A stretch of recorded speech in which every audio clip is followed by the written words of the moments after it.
नमस्कार, मैं हूं आपके दोस्त आकांक्षा सिंह और आप देख रहे हैं ए न्यूज टुडे। ए न्यूज की टीम आज बलरामपुर पहुंची है। बलरामपुर में हमारे साथ आम आदमी पार्टी के प्रत्याशी मोहम्मद अरशद अली जी हैं, जिनसे हम बात करेंगे कि बलरामपुर में क्या कुछ मुद्दे हैं आम आदमी पार्टी लेकर के उभरी है। तो अरशद जी, ए न्यूज में आपका बहुत बहुत स्वागत है। जी धन्यवाद। और मैं स्वागत अभिनंदन करता हूं आपका। क्या कुछ मुद्दे लेकर के आम आदमी पार्टी उत्तर प्रदेश में उतरी और बलरामपुर में क्या कुछ मुद्दे हैं आम आदमी पार्टी के? सबसे बड़ा आम आदमी का मुद्दा है शिक्षा, फ्री चिकित्सा का मामला है।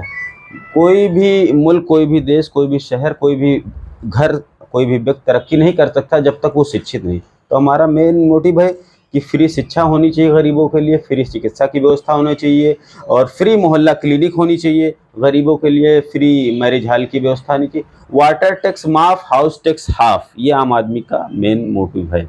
और मैं वादा करता हूं बलरामपुर की जनता से कि ईमानदारी से जनता की लड़ाई लड़ी जाएगी और जनता हमें बहुत प्यार और मोहब्बत से नवाज रही है, बहुत सहयोग कर रही है। आम आदमी को माननीय केजरीवाल जी के हाथों को मजबूत करी, क्योंकि केजरीवाल जी के ऊपर विश्वास इसलिए करें कि दिल्ली और पंजाब में उन्होंने करके दिखाया है। तो क्या कुछ उम्मीदें हैं आम आदमी पार्टी को उत्तर प्रदेश की जनता से, बलरामपुर की जनता से आपको क्या कुछ उम्मीदें हैं? क्योंकि जिस तरीके से आम आदमी पार्टी ने दिल्ली में अपनी सरकार बनाई, फिर पंजाब में बनाई, गुजरात में भी 5 सीटें ले गई, तो आपको क्या लग रहा है उत्तर प्रदेश में क्या कुछ रहेगा? बिल्कुल आम आदमी पार्टी का परचम लहराएगा उत्तर प्रदेश में और बलरामपुर में लहराएगा, क्योंकि इनका motive fair is no policy, surrender is no option. Quest for empowerment पे काम कर रही आम आदमी पार्टी और मोहम्मद अरशद अली का वादा है कि नगर नगर डगर डगर हर जगह हम लोग ईमानदारी से काम करेंगे। जनता की कोई भी समस्या होगी तो उसको हम लोग हल करेंगे। और वाटर सप्लाई की यहाँ व्यवस्था बहुत ख़राब है, ड्रेनेज सिस्टम की व्यवस्था बहुत ख़राब है, उसको हम लोग सही करेंगे। और हम लोग चाहते हैं कि घर घर पानी, वाटर सप्लाई, फिर मिनरल वाटर है उसका वाटर प्लांट लगाएंगे, महिलाओं के लिए शौचालय की व्यवस्था कराएंगे और इसके साथ उनको फ्री ट्रांसपोर्टिंग, मरीजों के लिए अस्पताल जाने के लिए फ्री ई रिक्शा की व्यवस्था कराएंगे और टोल फ्री नंबर देंगे, जिससे कोई भी समस्या होती तो वो कॉल करें और नगर पालिका के कर्मचारी उसका निस्तारण उनके घर पे जाके करेंगे। जिस तरीके से दिल्ली में बसें चलाई गई हैं महिलाओं के लिए, क्या कुछ उसी तरीके से? जी बिल्कुल ई रिक्शा, जी ई रिक्शा की सेवा बलरामपुर में दी जाएगी। 25 वार्ड में मोहल्ला क्लिनिक की व्यवस्था की जाएगी। लाइब्रेरी, बच्चों को कॉम्पिटिटिव एग्जामिनेशन के पढ़ने के लिए एक लाइब्रेरी की व्यवस्था की जाएगी। ये न्यूज की टीम क्षेत्र में जनता से रूबरू हो रही है, क्षेत्र की जनता से समस्याओं जानने की कोशिश कर रही है। वो समस्याएं, ये सबसे ज्यादा देखने के लिए ये मिल रहा है, सीवर लाइन की समस्याएं आ रही हैं और इसमें भी ये कई कंप्लेनें भी आई हैं क्षेत्र की जनता की कि जब चुनाव आता है तो कई नेता आते हैं, दीदी भैया भाभी बोल करके वोट मांगते हैं, पैर तक पकड़ लेते हैं, लेकिन उसके बाद जब जीत जाते हैं तो अपने वादे, अपने मुद्दे भूल जाते हैं और वापस कभी दिखाई नहीं देते हैं क्षेत्र में। मैं जनता से अपील करना चाहूँ कि ईमानदार आदमी को, ईमानदार पार्टी को वोट करे, ना वो खुद किसी पे ब्लेम करे, वो चुने सोच समझ के अपनी ओर, क्योंकि 5 साल में भारतीय संविधान ने हमको राइट दिया है। बाबा भीमराव अंबेडकर की मेहनत और कोशिशों से ये अधिकार हमको लोगों को मिला है, ताकि हम लोग अपना सही नेता चुने जिससे वो हमारे दुख सुख में खड़ा रहे, हमारे शहर, हमारे देश, हमारे वतन का डेवलपमेंट कर सके। महिला सुरक्षा अपने आप में बहुत बड़ा मुद्दा है।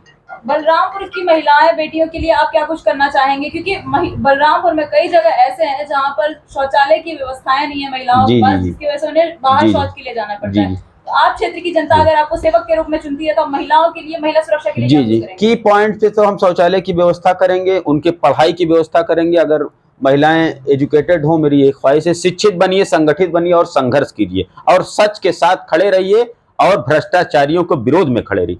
ये आम आदमी पार्टी और माननीय केजरीवाल, संजय भैया, ये लोग, सब लोग, जो पूरी टीम है आम आदमी की, ये भ्रष्टाचारियों के खिलाफ है और जो हमारे देश को बर्बाद किए जा रहे हैं उनके खिलाफ लड़ाई है। और मैं जनता से अपील करना चाहिए कि सच के साथ खड़ी हो जाए, हमारे शहर बलरामपुर का, हमारे उत्तर प्रदेश का नक्शा बदल जाएगा। विरोधी जो है वो कई सवाल खड़े कर रहे हैं। उनका कहना है कि जो एक्चुअल में दिखाया जा रहा है, जो विकास दिल्ली और पंजाब में दिखाया जा रहा है, वो मतलब जमीनी तौर पे नहीं है।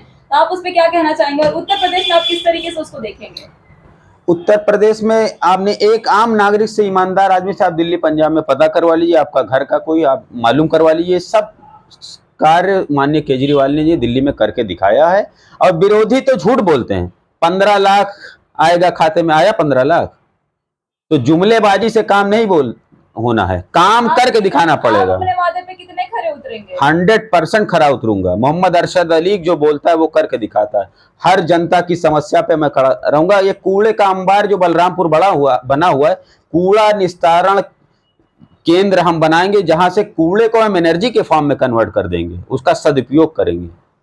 ऐसे तो भारतीय जनता पार्टी जो है उसने भी इको ग्रीन और इको जो कॉम्पैक्ट का अपना जो शुरुआत की थी वो तो काफी तरीके से वो बेकार हालत में हो गई है। अब वो तो देखने के लिए मिला नहीं, क्योंकि वो क्षेत्र जो जनता है, जनता तक वो सुविधाएं पहुंच नहीं पा रही है। कूड़ा डंप 4-4 दिन हफ्ते हफ्ते भर रह जा रहा था।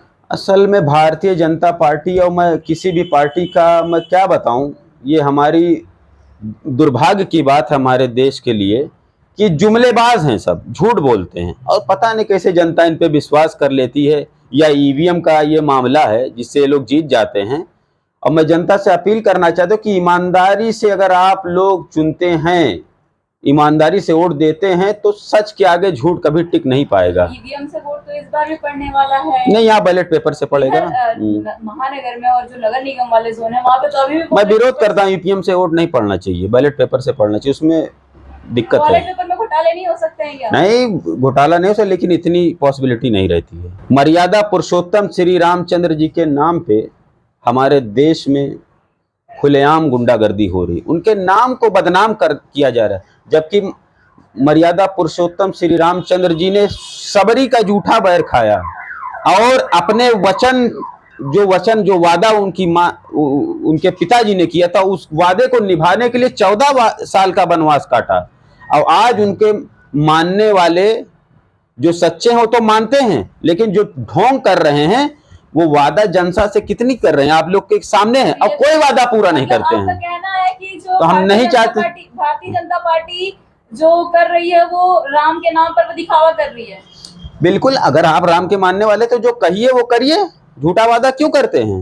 राम के नाम पे सरेआम गुंडागर्दी हो रही है, लोगों को मारा जा रहा है। ये क्या है? ये देश है? संविधान हमारा खतरे में है। राम के नाम पर किसको मारा जा रहा है, किसको मारा गया है? आप लोग मीडिया बंधु हैं, आप लोग हमसे बेहतर जानते हैं। हमने देखा दहशत का माहौल है पूरे मुल्क में, पूरे उत्तर प्रदेश में। राम के नाम पर दहशत का माहौल देखने के लिए मिल भाई कोई गलत काम आम करे उसके बाद बोलिए जय श्री राम, तो ये उनके नाम को आप बदनाम कर रहे हैं। अच्छा काम करिए उसके बाद कहिए जय श्री राम, तो समझ में आता है। तो मुझे लग रहा है कि आपका कहना जो है अतीक और अशरफ मारा जो गया था उसको लेकर के आप कहीं ऐसा तो नहीं? देखिए, राम के नारे लगे तो मैं इंटेलेक्चुअल, आप हैं इंटेलेक्चुअल से बात कर रहा हूँ, समझदार के लिए इशारा काफी है और आप समझ सकती हैं। मैं चाह रहा हूँ कि उन्होंने जंग की, मर्यादा पुरुषोत्तम ने, श्री रामचंद्र ने जंग किसके लिए की? रावण से जंग की कि सच और झूठ की लड़ाई थी। तो उसी तरह लड़े, मानने वाले हम लोग बहुत इज्जत करते हैं, तो उनके नाम पे चाहे वो हजरत मौला अली हो और चाहे बजरंग बली हो, सबने सच की लड़ाई लड़ी है।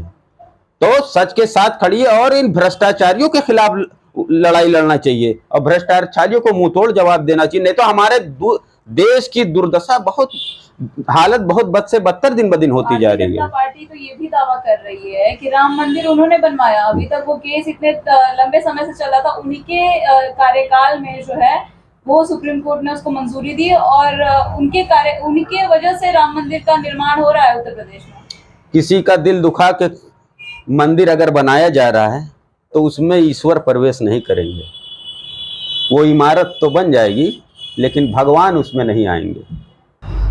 तो आप थे हमारे साथ आम आदमी पार्टी के बलरामपुर से नगर प्रत्याशी अरशद अली जी, जिन्होंने बताया कि क्या कुछ नीतियां चल रही हैं आम आदमी पार्टी की उत्तर प्रदेश में, और इन्होंने राम मंदिर को लेकर भी काफी मुद्दे उठाए थे।